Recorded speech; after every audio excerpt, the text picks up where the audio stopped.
मित्रांनो, तुमचं पुन्हा एकदा GB स्टोरी टेलर या यूट्यूब चॅनलवर स्वागत आहे. आजच्या आपल्या गोष्टीचं नाव आहे सैतानी कट्टा. लेखक संतोष देशपांडे. पण गोष्ट सुरू करण्याआधी जर कोणी या चॅनलवर पहिल्यांदाच आलेले असाल तर त्यांनी ह्या चॅनलला सबस्क्राईब करायला विसरू नका. चला तर मग अजिबात वेळ न घालवता गोष्टीला सुरुवात करूया.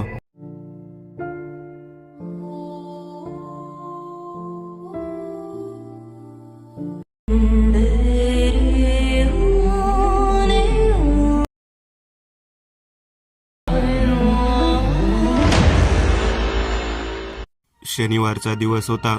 शनिवारी आम्ही सर्वजण एकत्र एका ठिकाणी जाण्यासाठी थांबलेलो होतो. ते विशेष ठिकाण म्हणजे एक पिंपळाचं झाड होतं, ज्या ठिकाणी संध्याकाळी जाऊन दिवा लावून त्याला काळे उडीद वाहून परत यायचं होतं. माझ्या समवेत 5 जण होते आणि मी 6वा. आम्ही 6च्या 6 जण मित्र होतो. त्यामध्ये 3 मुली होत्या आणि आम्ही 3 मुलं. आमच्या ग्रुपचं नाव होतं कट्टा ग्रुप. आम्ही 6च्या 6 जण एकाच वर्गात शिकणारे होतो. 11वीला शिकत असताना आम्हाला बेभान पद्धतीचे जीवन जगण्याची सवय लागलेली होती.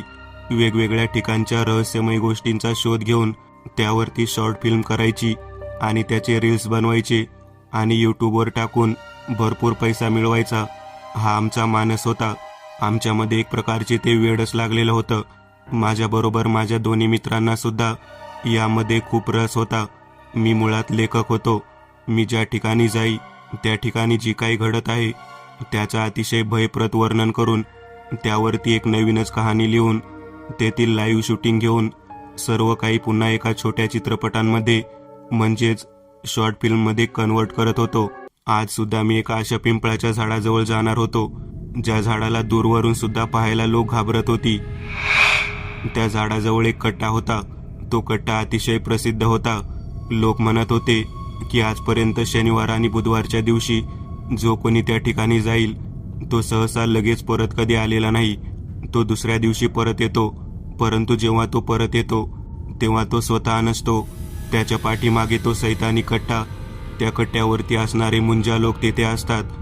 जेव्हा मी हे काही ऐकलं तेव्हा आम्हाला जवळजवळ कळून चुकलं की काहीतरी विशेष अशी गोष्ट असणार आहे, ज्या गोष्टीला सांभाळून किंवा जतन करून ठेवण्यासाठी लोकांनी त्या पद्धतीचे खोटे अफवा पसरवले असावी आणि त्या कट्ट्याच्या आसपासच नक्कीच कोणतरी विशिष्ट पद्धतीचं गहन किंवा असा कोणता तरी उद्योग असणार आहे, जो रात्रीच्या अंधारात नीट चालावा म्हणून लोकांनी त्या पिंपळाच्या कट्ट्याला सैतानी कट्टा म्हणून नाव दिलेले असावे.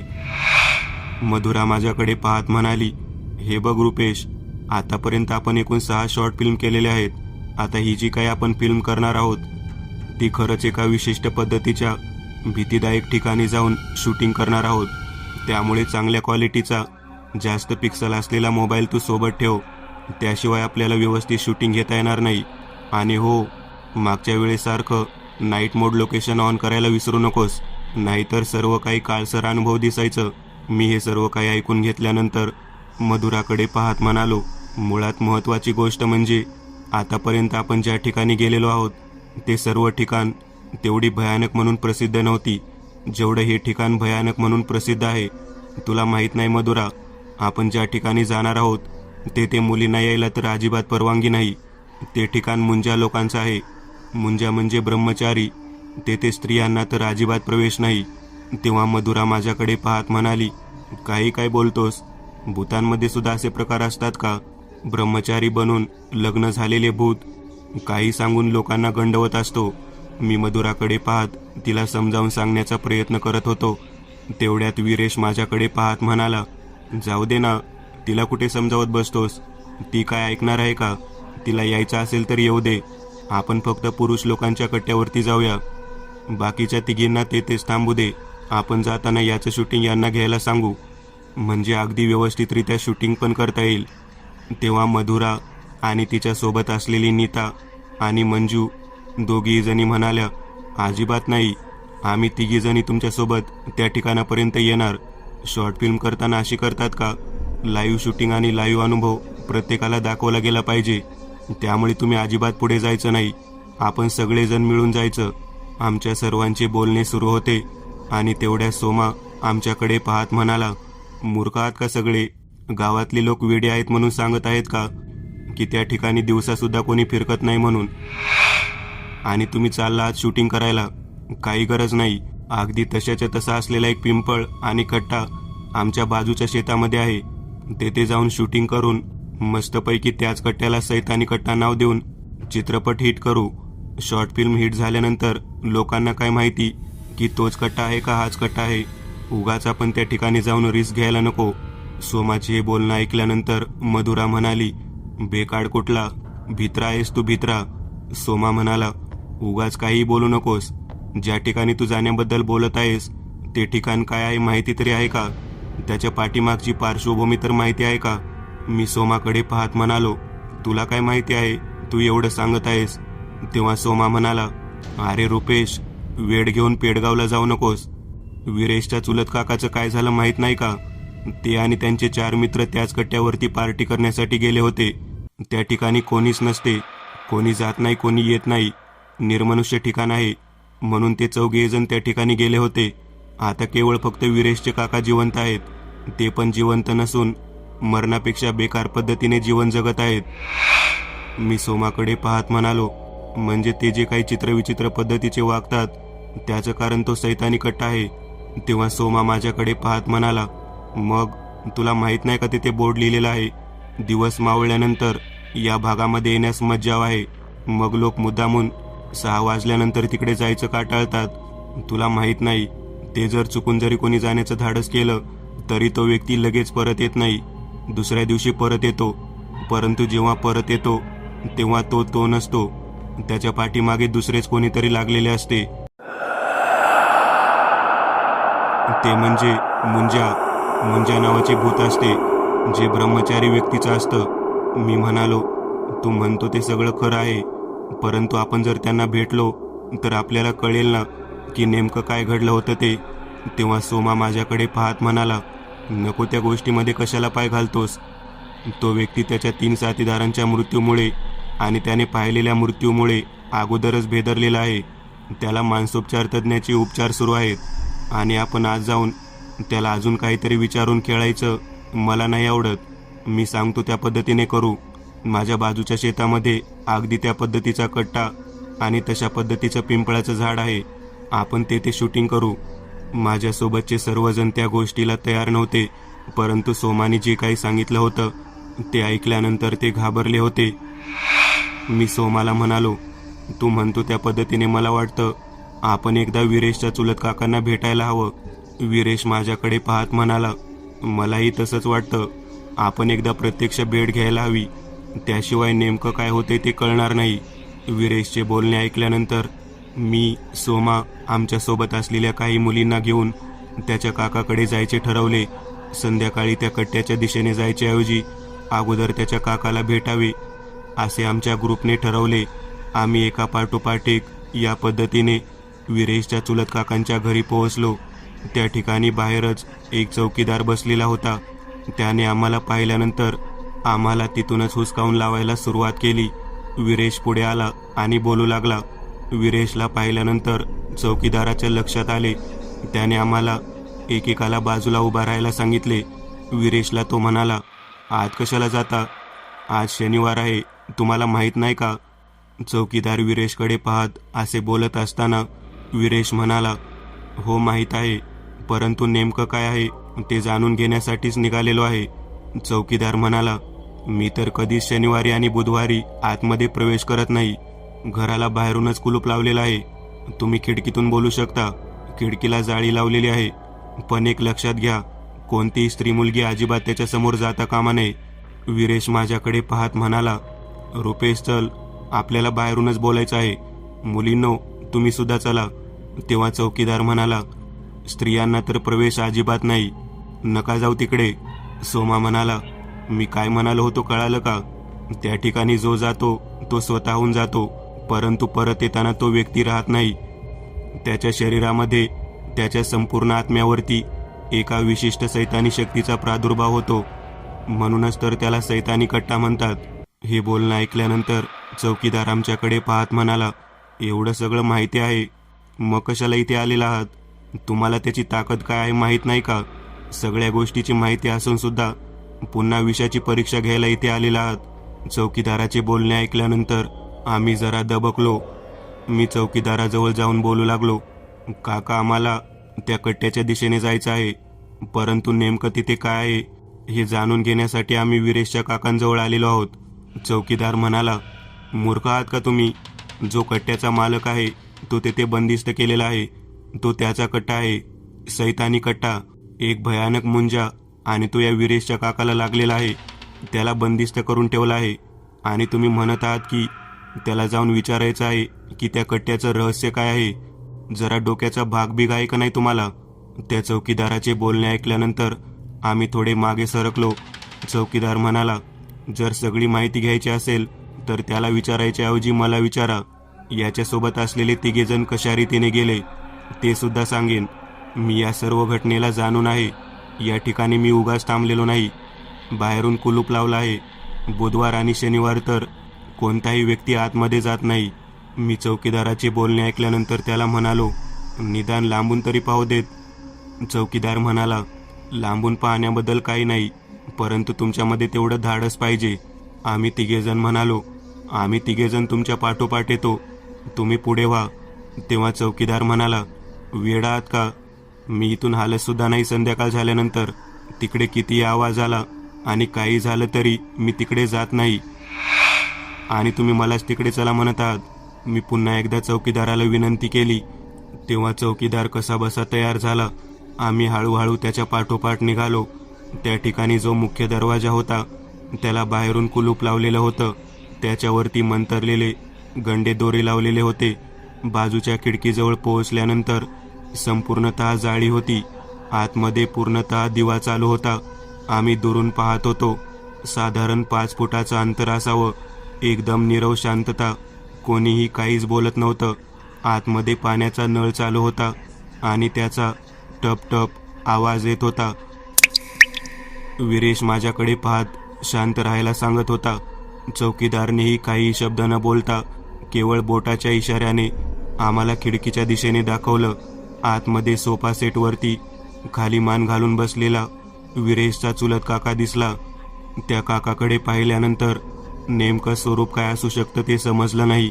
सोमा म्हणाला, चला चला परत चला. परंतु माझ्या मनाची शांती झालेली नव्हती. मी थोडं 2 पावलं पुढे जायचं ठरवलं. इतक्यात मागून मधुरा, मंजूसह तिघीजणी तेथे आल्या. चौकीदार त्यांना पाहिल्यानंतर जोरात ओरडला, कशाला आलात तुम्ही इथे? जावा इथून. तुम्हाला सांगितलं होतं ना की अजिबात येथे यायचं नाही म्हणून. तेव्हा आतमधून त्या सोफा सेटवरून एखाद्या चित्त्याने झेप घ्यावी त्या पद्धतीने त्या काकाने त्या जाळीवरती जोरदार झेप घेतली आणि प्रचंड मोठ्याने आक्रोश करत आपले भयानक डोळे दाखवून तो ओरडू लागला.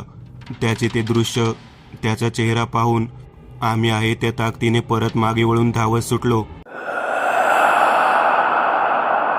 कोणाला कोठे जावे कळत नव्हते. तो चौकीदार भयंकर चिडलेला होता. आम्ही तेथून पळत चौकीदाराच्या गेटजवळच्या रूमजवळ पोहोचलो. आतमध्ये जाऊन लपलो. मुली तर मोठमोठ्यांदा किंचाळून ओरडत होत्या. काय करावे कळेना. त्यातच मधुरा धावत असताना बागेतल्या कुंडीला धडकून खाली पडली. तिच्या गुडघ्याला लागलं. तिला उठता येत नव्हतं. तेच होती आणि खिडकीतून तो भयानक स्वरूपाचा विरेशचा काका तिच्याकडे पाहून मोठ्यांदा ओरडत होता. त्याचा आक्रोश आणि त्याचा अवतार पाहून बाकीच्या दोन्ही मुली जागेवरती बेशुद्ध पडल्या होत्या. मुलींना पाहिल्यानंतर त्याची ही अवस्था कशी काय झाली हे कळत नव्हते. काय रहस्य असू शकते याबाबत आम्ही विचार करत होतो, परंतु त्या पद्धतीचा विचार सुद्धा मनामध्ये भीतीदायक वाटत होता. मी ओरडत होतो, या इकडे या. माझ्या ओरडण्याचा आवाज त्या खिडकीतल्या काकांनी ऐकला आणि तो अजून जोरदार ओरडू लागला, नाही, मी हिला सोडणार नाही. विशाखा थांब, तिथेच थांब, थांब विशाखा. त्याचा आवाज ऐकल्यानंतर माझ्या लक्षात येईना की तो मंजूला विशाखा म्हणून का हाक मारत आहे. मला काही समजत नव्हते. चौकीदार मला म्हणाला, अहो गप्प बसा ना. एकतर या मुलींनी या ठिकाणी येऊन फार मोठा गोळ घातलेला आहे. त्याला आवरणे अवघड आहे. तो पुरुष व्यक्तीला पाहिल्यानंतर एवढा चेकाळत नाही किंवा ओरडत नाही. तो स्त्रियांना पाहिल्यानंतर बेभान होतो. आता तो भयानक पद्धतीने पिसाळलेला आहे. मला वाटत नाही की आपण त्याला शांत करू शकू. मी चौकीदाराकडे पाहत म्हणालो, अहो त्या मुलींना इकडे बोलवायला नको का? तेव्हा चौकीदार म्हणाला, जिथे पडल्या त्या ठिकाणीच पडू देत. काही वेळानंतर तो शांत होईल. मग आपल्याला त्यांना इथे नकळत घेऊन येता येईल. जेवढा जोरदार त्याचा आवाज होता तेवढीच शांतता आम्हाला पाळावी लागत होती. वीरेश भयंकर घाबरलेला होता. सोमा मला म्हणाला, एका बाधित व्यक्तीला पाहून काय परिस्थिती झाली आहे कळालं का? आणि त्या सैतानी कट्ट्यावर जाण्याचे धाडस करायचं म्हणतोस तू, शक्य आहे का? मी सोमाकडे पाहत म्हणालो, त्या कट्ट्यावर जायची गोष्ट दूरची झाली. आता या समोरच्या संकटाला सामोरे जायची वेळ आली आहे. तेवढ्यात त्या व्यक्तीने ती जाळीदार खिडकी घट्ट पकडून तिथे गज ओढायला सुरुवात केली. आता ते दृश्य पाहिल्यावर काय करावे समजेना. चौकीदार ओरडला, धावा इथून, धावा, कोणीही येथे थांबू नका, पळा लवकर. चौकीदाराचे हे ओरडणे ऐकल्यानंतर आम्ही त्या खिडकीकडे पाहिले. तेव्हा ती खिडकी तिचे गज त्या वेगवान पद्धतीने खेचून घेऊन त्याने वाकवलेले होते. एक गज ताडकन तुटला आणि त्यातून वीरेशचा चुलत काका बाहेर आला. तो बाहेर आल्यानंतर आजूबाजूला इकडे तिकडे पाहू लागला. शिवाय कोणतीच गोष्ट शिल्लक नव्हती. समोर पडलेल्या त्या मुलींना जोरात ओरडून आम्ही आमच्या दिशेने बोलावले. कशाबशा मुली त्या मागच्या भयानक दृश्याला पाहून जीव मुठीत घेऊन आमच्या दिशेने पळत सुटल्या. आम्ही त्या ठिकाणाहून दूर पळून जाण्याच्याऐवजी सरळ त्या चौकीदाराच्या खोलीच्या आतमधून दरवाजा बंद करून बसणे पसंत केले. त्या खिडकीतून आम्हाला बाहेरचे दृश्य दिसत होतं. तो घराच्या कडेने आजूबाजूला मुलींना शोधत होता. ज्या ठिकाणी मुली बागेतल्या त्या कुंड्यांना ठेच काढून पडल्या होत्या तेथे तो आला. तो ज्या ठिकाणी मुली पडल्या होत्या तेथील वास घेतल्याप्रमाणे तो पुढे आमच्या दिशेने येण्यासाठी सरसावू लागला. चौकीदार मला म्हणाला, दरवाजा उघडा, मी इथून पळून जात आहे, मी नाही थांबणार या ठिकाणी. तेव्हा मी चौकीदाराला म्हणालो, जर तू दरवाजा उघडून बाहेर गेलास आणि त्याने वेगात तुझा पाठलाग करून तुला बाहेरच गाठून मारलं तर अवघड होईल. इथे आतमध्ये आपण भरपूर जण आहोत, निदान सुरक्षित तरी राहू. त्याला आमचं ऐकण्याशिवाय कोणताच पर्याय उरलेला नव्हता. वीरेश मला म्हणाला, आता यावरती एकच उपाय आहे, आमच्या वडिलांना फोन करायला हवा. माझे बाबा फोन केल्यानंतर त्वरित या ठिकाणी येतील. मी म्हणालो, अरे मग बोलाव ना तुझ्या वडिलांना, कोणत्या गोष्टीची वाट पाहत आहेस? मग वीरेशने वडिलांना फोन लावला. वडील अतिशय रागामध्ये पलीकडून उत्तर देत होते. ते म्हणाले, अजिबात घाबरू नका, नको तो उपद्व्याप करून बसतात, आलोच मी त्या ठिकाणी. त्याच्या वडिलांनी येण्याचे आश्वासन दिल्यानंतर आम्ही त्याच खोलीमध्ये घाबरून बसलेलो. जसजशी वेळ जाईल तसतशी भीती वाढत चाललेली होती. तो बरोबर खिडकीच्या जवळ येऊन थांबला आणि आतमध्ये मंजूकडे पाहू लागला. मी सर्व मुलींना खाली फरशीवरती पालतं झोपायला सांगितलं, तरी सुद्धा त्याने त्यांना ओळखलेले होते. शेवटी तो एक भयानक प्रकारचा मुंजा होता. त्याच्या त्या चित्रविचित्र पद्धतीच्या हालचालींना पाहून सोमा मला म्हणाला, मी सांगत होतो नको त्या गोष्टीच्या नादी लागायला नको, तरी सुद्धा तू तेच काम करत आहेस. मी सोमाला पाहत म्हणालो, हे बघ, हा कॅमेरा आहे, यामध्ये आतापर्यंत घडलेल्या सगळ्या घटनांचं शूटिंग काढलेलं आहे. तुला काय वाटलं एवढं धाडस करून या ठिकाणापर्यंत आलो?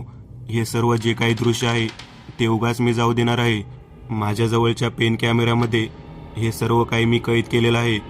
तेव्हा वीरेश म्हणाला, काय बोलत आहात, तुम्हाला कळतं का?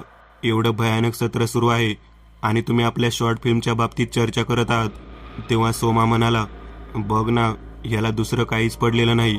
इथे मुली संकटात आहेत, आपण संकटात सापडलेलो आहोत आणि हा येथील लाईव्ह दृश्य पेन कॅमेऱ्यामध्ये कैद करण्याच्या दृष्टिकोनातून विचार करत शूटिंग करून बसलेला आहे. आमचे बोलणे सुरू होते आणि जोरदार दरवाजावरती लाथा घालायला सुरुवात झाली.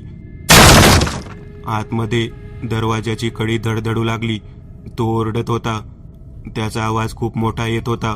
मी त्या चौकीदाराला म्हणालो, आपल्याला सर्वांना त्या दरवाजाला पाठ लावून उभा राहावे लागेल, नाहीतर तो दरवाजा तोडेल. चौकीदारासकट आम्ही तिघेही जण त्या ठिकाणी पाठ लावून बसलो. त्याने वेगावेगाने लाथा मारायला सुरुवात केली. सगळ्यात शेवटी त्याने जेव्हा लाथ मारली तेव्हा त्याचा जोर एवढा होता की आम्ही तिघेही जण आतमधल्या दिशेला असलेल्या समोरच्या भिंतीला जाऊन धडकलो. आणि तो दरवाजा तुटून तो आतमध्ये आला. तो आतमध्ये आला रे आला की वीरेशच्या वडिलांची गाडी त्या ठिकाणी येऊन थांबली. त्यांच्या समवेत एक स्वामी आलेले होते. ते गाडीतून उतरले. त्यांनी त्यांच्या जवळची विभूती आपल्या हातामध्ये धरली आणि ते थेट चालत चालत चौकीदाराच्या खोलीजवळ येऊन पोहोचले. त्यांनी ती विभूती हवेमध्ये फुंकारली आणि त्याला आपल्याजवळ असलेल्या छोट्याशा त्रिशूळाला दाखवत ते स्वतःकडे बोलावू लागले.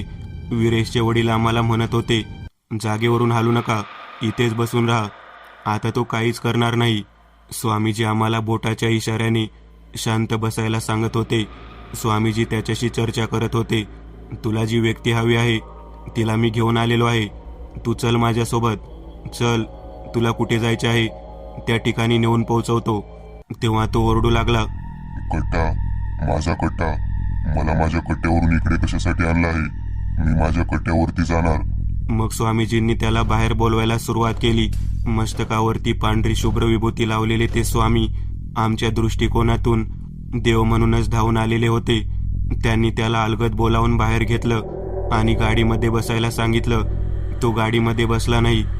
तो थेट किंचाळत ओरडत पळत मी कट्ट्याकडे चाललो आहे म्हणून सांगून गेला.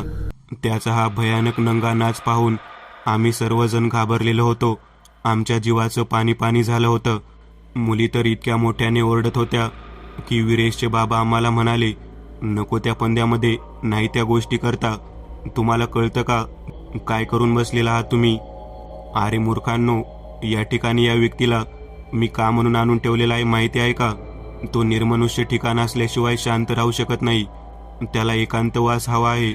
मुंजा म्हणजे एकांतवासामध्ये असलेले पिशाची शक्ती. त्याला सांसारिक गोष्टी अजिबात आवडत नाहीत. तुम्हाला माहीत आहे का त्या कट्ट्याचं रहस्य? त्या कट्ट्याला सैतानी कट्टा का म्हणतात ते या चौकीदाराला विचारा. याने सर्व गोष्टी प्रत्यक्ष पाहिलेल्या आहेत. बोल मधुकर, बोल, सांग यांना काय पाहिलं तू? आतापर्यंत ते चौकीदार आमच्याशी तेथील रहस्य सांगायला बोलू लागला. 6 महिन्यांपूर्वीची घटना आहे. माझ्या मित्रमंडळींपैकी 4 जण निर्मनुष्य ठिकाणी जाऊन वेगवेगळ्या पद्धतीचे पदार्थ बनवून एकत्रित रंगीत पार्टी करण्याची योजना आखत होतो. यामध्ये आता जो व्यक्ती तुम्ही पाहिलात तो मुख्य म्होरक्या होता. त्याने आणि त्याच्या 3 मित्रांनी असाच बेत आखला आणि त्या ठिकाणी जाण्याच्या दृष्टिकोनातून त्यांनी तयारी केली. ती जागा म्हणजे तो पिंपळाचा पार होता, ज्या ठिकाणी त्या कट्ट्यावरती खूप वर्षापूर्वी मुंजा झालेल्या एका व्यक्तीचा एका मुलाचा तोल गेलेला होता. त्याचे पिशाचे त्या ठिकाणी होते. उपनयन संस्कार झाल्यानंतर ब्रह्मचर्य आश्रम युक्ती स्थापित करतो. त्यावेळेला अशा व्यक्तींना वनामध्ये एकांतवासामध्ये पूर्वी पाठवलं जात होतं आणि त्याच ठिकाणी या मुलाचा रहस्यमय मृत्यू झाला होता आणि त्या ठिकाणी त्याच्या पाठोपाठ 2 ते 3 मुलं सलग मृत्युमुखी पडली होती. त्याच कट्ट्यावरती त्यांचा साधना करण्याचा वास होता आणि या लोकांनी तेथेच रंगीत पार्टी करण्याचे ठरवले आणि त्याच वेळेला या व्यक्तीला अतिशय भयानक पद्धतीने त्या सैतानी कट्ट्याने घेरले. मी त्या चौकीदाराचे बोलणे ऐकल्यानंतर म्हणालो, कोण होते ते ब्रह्मचर्य आश्रम धारण केलेले मुंजा लोक? ते मृत्युमुखी कशामुळे पडले? ते त्या ठिकाणी पिंपळाच्या झाडाजवळच का असतात? तो सैतानी कट्टा म्हणून प्रसिद्ध होण्यामागचं कारण काय? कारण ब्रह्मचर्य लोक, त्यांना कोणत्याही प्रकारची वासना नसते. मग ते सैतान कसे काय झाले? कोणत्याही प्रकारची वासना नसते हा शब्द ऐकल्यानंतर त्यांनी उत्तर द्यायला सुरुवात केली. ते म्हणाले, वासना नाही असा पुरुषच नाही.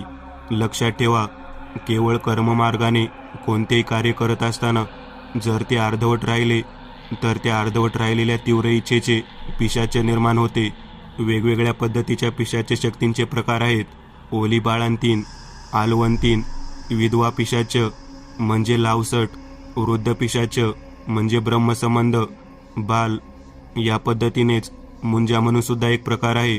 ज्या व्यक्तीची मुंजा झाल्यानंतर 14 दिवसाच्या आतमध्ये जर त्या मुलाचा मृत्यू झाला तर त्याची इच्छा अपूर्ण राहून इच्छा अपूर्ण राहिलेला व्यक्ती अतिशय तीव्र स्वरूपाने त्या ठिकाणी कार्य करतो. त्या ठिकाणी सुद्धा त्या कट्ट्यावरती अशाच पद्धतीचे 4 ते 5 मुंजा लोक एकत्रित बसत होते आणि आवर्तन मंत्र साधना करत होते. त्यांच्या या अकाली मृत्यूमुळे त्यांच्या साधनेमध्ये खंड पडला आणि त्यांच्या त्या तीव्र इच्छेचे पिशाच्य झाले. या सर्व घटनाक्रमामध्ये नको त्या ठिकाणी या चारही जणांनी स्वतःच्या पार्टीचा बेत आखला आणि त्या ठिकाणी ते पोहोचले. त्या ठिकाणी पोहोचल्यानंतर त्या कट्ट्यावरतीच त्यांनी मांसाहार आणि मद्यप्राशन करायला सुरुवात केली. जेथे देवाचे नामस्मरण करत करत त्या मुलांना अकाली मृत्यू आला होता, त्याच ठिकाणी पवित्र जागेवरती चुकीचे कार्य केल्यामुळे त्या खवळलेल्या सैतानांनी यांना चांगलेच घेरले. ज्या ज्या तिघांनी अतिशय विचित्र पद्धतीने मांसभक्षण करून तेथे सर्व हाडे टाकली होती, त्या तिघांना तर जागेवरतीच विचित्र पद्धतीने संपवून टाकले. त्यांचा जीव इतका भयानक पद्धतीने गेला की त्याची तुलना सुद्धा कोणी करू शकत नाही. शेवटी हा एकटा राहिला. याला केवळ झपाटून सोडले. याला झपाटलेल्यानंतर कमीत कमी 14 दिवस तरी याला निर्मनुष्य ठिकाणी एकांतवासात आणून ठेवावे असे गुरुजींनी सांगितले. स्वामीजींनी सांगितल्यामुळे मी या ठिकाणी त्याला घेऊन आलो होतो. बरेच दिवस एकांतवासात ठेवल्यानंतर तरी हा व्यक्ती त्याला सोडेल म्हणून आशावाद होता, परंतु मुलींच्या स्त्रियांच्या तेथील प्रवेशामुळे तो अतिशय तीव्रतेने भडकला आणि हे सर्व काही घडले. मी वीरेशच्या वडिलांकडे पाहत म्हणालो, काका, त्यांना वाचवायला हवं. ते ज्या भयानक पद्धतीने ओरडत गेले आहेत, मला वाटत नाही की ते पिंपळाच्या झाडापाशी गेल्यानंतर जिवंत राहू शकतात. त्या कट्ट्यावरती गेल्यानंतर ते अगदी सहजरित्या परत येऊ शकतात. तेव्हा वीरेशच्या वडिलांनी स्वामीजींकडे हात दाखवत नमस्कार करायला सांगितला. आम्ही सर्वांनी त्यांच्यासमोर नमस्कार केला. स्वामीजी म्हणाले, केवळ आजची रात्रच हे सर्व काही घडू शकते, त्याच्यानंतर या गोष्टी घडणार नाहीत. कारण ज्या वेगळ्या पद्धतीने त्याला त्या मुंजा लोकांनी घेरलेले आहे, तो कालावधी संपुष्टात येण्याची वेळ आणि तुम्ही त्या ठिकाणी पोहोचण्याची वेळ एकच आहे. तुम्ही नको त्या ठिकाणी जाऊन नको ते धाडस करू नका. एक लक्षात घ्या, ज्या ठिकाणी अतृप्त आत्मा आहे तो त्यांची इच्छा पूर्ण करण्याच्या दृष्टिकोनातून कोणाला तरी शोधत असतो. जर त्याला आयते कोणी आलेले जर मिळाले तर ते अतिउत्तम असते. तुम्ही तुमच्या या छोट्या शॉर्ट फिल्मच्या नादामध्ये एखाद्या चुकीच्या ठिकाणी जाऊन पिशाच्या शक्तीला जणू काही आव्हान देण्याचे कार्य करत आहात असे मला वाटते. त्यामुळे शक्यतो आपल्या वाट्याला अशी कोणती गोष्ट जोपर्यंत येत नाही तोपर्यंत त्या ठिकाणी जाण्याची हिंमत दाखवू नये.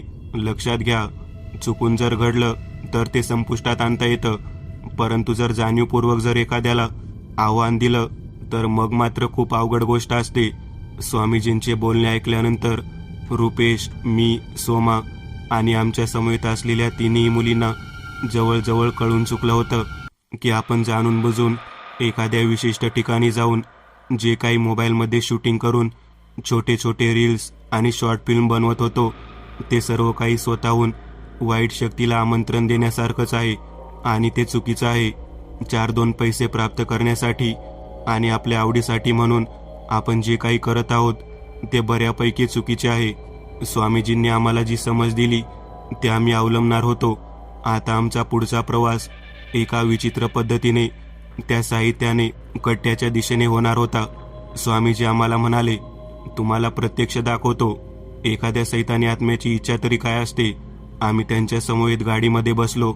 वीरेश, त्याचे वडील, ते सर्वच्या सर्वजण मिळून आमच्या समवेत त्या ठिकाणी निघाले. दूर बरंच अंतर गेल्यानंतर आम्ही ज्या ठिकाणी शूटिंगला जाणार होतो त्या ठिकाणी तो कट्टा अंधारामध्ये अजूनही भेसूर वाटत होता. आम्ही त्याच्या बाजूला जाऊन पोहोचलो. तेथे पोहोचल्यानंतर झाडाच्या वरच्या दिशेला पिंपळाच्या मोठ्या फांदीवरती चढून मांडी घालून बसलेला वीरेशचा चुलता दिसला. त्याची ती अवस्था पाहिल्यानंतर स्वामीजी म्हणाले, हा बरोबर ब्रह्ममुहूर्तावर खाली येणार. आम्ही म्हणालो, हे कसे काय शक्य आहे? तुम्ही स्वतः पाहू शकता, काहीच वेळ राहिलेला आहे वाईट काळ संपण्याला. आम्ही त्या दिशेने पाहत होतो. स्वामीजींनी त्यांच्या झोळीतून एक अग्निहोत्र पात्र काढले आणि त्यामध्ये त्यांच्या जवळची असलेली संमिदा टाकली आणि कापूर ठेवून काडीपेटीने ते पात्र प्रज्वलित केले. काही क्षणातच अग्नी प्रज्वलित झाला. ते संपूर्णतः पात्र उचलून त्या कट्ट्याच्या दिशेने स्वतः स्वामीजी घेऊन गेले. आम्ही ते दृश्य पाहत होतो. ज्या वेळेला तो अग्नी त्या ठिकाणी ठेवण्यात आला तेव्हा पिंपळाच्या झाडावरून एका पाठोपाठ एक या पद्धतीने 4 ते 5 मुंजा पिशाच खाली उतरताना स्पष्ट दिसू लागलेले होते. जो वीरेशचा काका होता तो सुद्धा खाली उतरला. त्या ठिकाणी पद्मासनामध्ये बसून त्या मुंजा पिशाच त्यांनी एका वेगळ्याच पद्धतीने मंत्राचे आवर्तन केले आणि काही क्षणातच ब्रह्ममुहूर्तावर त्या झपाटलेल्या व्यक्तीचे शरीर थडथडू लागले. ते इतक्या भयानक पद्धतीने थडथडू लागले आणि त्याला त्या कट्ट्यावरून जोरदार कोणीतरी दूर फेकावे त्या पद्धतीने फेकून दिले गेले.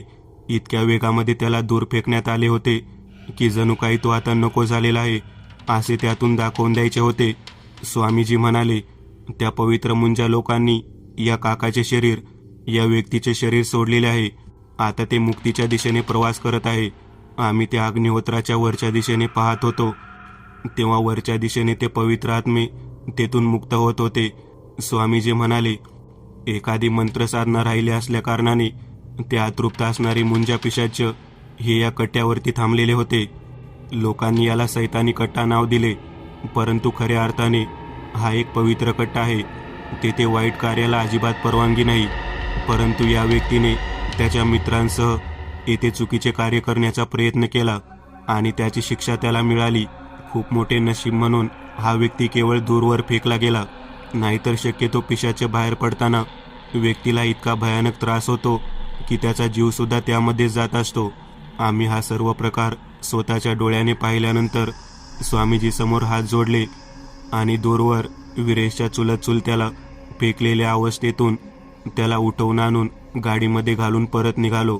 चौकीदार आमच्याकडे पाहत म्हणाला, ज्या ठिकाणी ज्या गोष्टी करायच्या त्याच करायच्या असतात. चुकीच्या ठिकाणी चुकीची गोष्ट केली तर त्याची शिक्षा मिळतेच. आम्ही सुद्धा त्या गोष्टीला दुजोरा दिला आणि आम्ही सर्वजण तेथून परत निघालो. त्या कट्ट्याकडे पाहिल्यानंतर मनातून वाटले की खरंच एखाद्या ईश्वरी मंत्र साधनेसाठी सुद्धा तडफडणारे आत्मे असू शकतात आणि त्या आत्म्यांना मुंजा असे नाव असू शकते. खरंच आज एक नवीन प्रकारची माहिती मिळाली होती आणि अनाहूत पद्धतीने माझ्या पेन कॅमेऱ्यामध्ये या सर्व गोष्टी कैद झाल्या होत्या. ती माझी शेवटची शॉर्ट फिल्म होती. मी पुन्हा कधीही अशा पद्धतीची फिल्म करायची नाही असं माझ्या मित्रांसह ठरवलं आणि सैतानी कट्ट्याची कहाणी तेथेच संपली. मी एक नवीन चॅनल ओपन करत आहे. त्यावर तुम्हाला ॲनिमेटेड हॉरर स्टोरीज पाहायला मिळतील. त्या चॅनलची लिंक या व्हिडिओच्या डिस्क्रिप्शनमध्ये दिलेली आहे. चॅनलला सबस्क्राईब करायला विसरू नका. मित्रांनो, आज पुरतं एवढंच. तुम्हाला जर काही गोष्ट आवडली असेल तर नक्की लाईक करा. तुमच्यापैकी बरेचसे जण व्हिडिओ लाईक न करताच पळून जातात, पण हा जर व्हिडिओ तुम्ही लाईक केला तर मला जरा बरं वाटेल आणि असेच भारी भारी व्हिडिओ बनवायची माझ्यात एनर्जी येईल. त्यामुळे नक्की लाईक करा आणि अजूनही कोणी या चॅनलला सबस्क्राईब केलेलं नसाल तर लगेच सबस्क्राईब करून टाका आणि बाजूची घंटी ती मात्र दाबायला विसरू नका. देवाची घंटी आहे ती. चला तर मग पुन्हा भेटूया अशीच एक आगळी वेगळी गोष्ट घेऊन पुढच्या भागात.